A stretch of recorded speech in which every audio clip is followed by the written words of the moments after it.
Beverly Hills, a city of palm trees, movie stars, and extravagant mansions. With a population of just over 30,000 and one of the highest income levels in the country, it's the very symbol of wealth and success.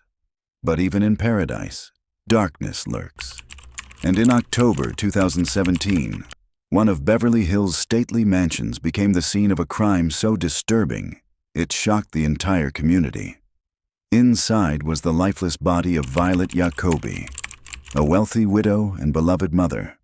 The person accused of taking her life? Her only son, Dr. Daniel Yacobi. How does a man who seemed to have it all, a thriving dental career, celebrity clients, and a Beverly Hills address, turn into a killer? This is the story of wealth, resentment, and betrayal. To understand this crime, we first need to understand the Yacobi family. The Yacobi family legacy. The Yacobis were well known in Beverly Hills. Violet was elegant and strong-willed, a woman who loved fine jewelry and fashion. Her husband, Dr. Solomon Yacobi, was a respected physician who had built a successful career in Los Angeles. Together, Solomon and Violet raised their only child, Daniel, in privilege. The family home was a multi-million-dollar Beverly Hills mansion, tucked away in one of the most exclusive neighborhoods. But tragedy struck years before Violet's murder. Dr. Solomon Yacobi passed away. His death left Violet devastated, and it left Daniel without his father's guidance.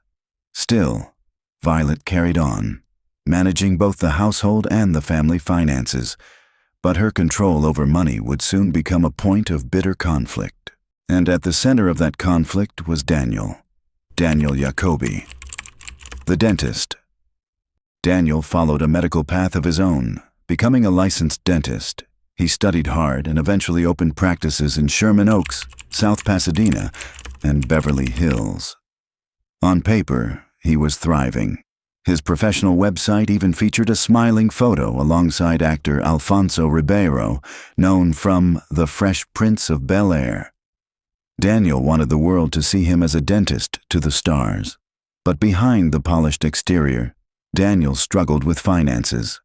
His practices weren't as successful as they appeared. Violet still controlled much of the family wealth, and Daniel often felt suffocated by her authority.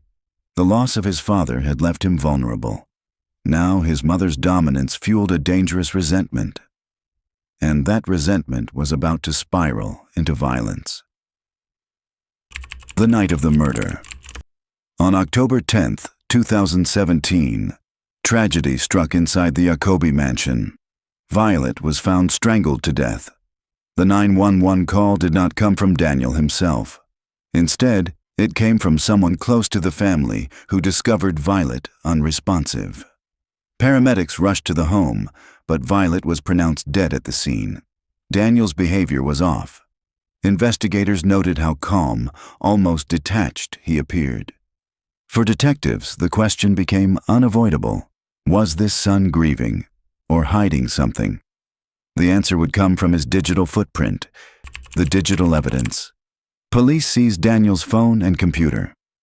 What they found was chilling. Search after search revealed a plan. How long does it take to strangle someone? Does a chokehold leave bruises? Inheritance after death. This wasn't grief. This was preparation. But perhaps most disturbing of all, after Violet's death, Daniel tried to play the role of a mourning son. On social media, he wrote on her birthday, "Happy birthday, Mom. I miss you so much. Not a day goes by that I don't think of you." To friends and relatives, it seemed touching. But to prosecutors, it was proof of Daniel's manipulative nature. A killer pretending to grieve the very woman he had murdered. And when that Facebook post was read aloud in court, the mask began to crumble. The trial. Daniel Yacobi was arrested and charged with the murder of his mother. His trial would reveal not just a killing, but a story of greed and entitlement. Prosecutors argued Daniel's motive was financial. His dental practices were struggling, he was drowning in debt, and Violet's control over family money drove him to rage. The defense claimed he was innocent. But the evidence, the internet searches, his behavior after the murder, and the staged birthday post spoke louder than any defense argument. The jury deliberated for just 1 day before returning their verdict: guilty of first-degree murder. They also upheld a special circumstance: financial gain. Daniel Yacobi now faces life in prison without the possibility of parole. A son's betrayal complete. His freedom traded for the fortune he would never inherit. Outro. The murder of Violet Yacobi wasn't a random Beverly Hills crime. It was the ultimate betrayal. A son destroying his own family for money and power. For the community, it was a chilling reminder that behind even the grandest gates, human greed and rage can tear families apart.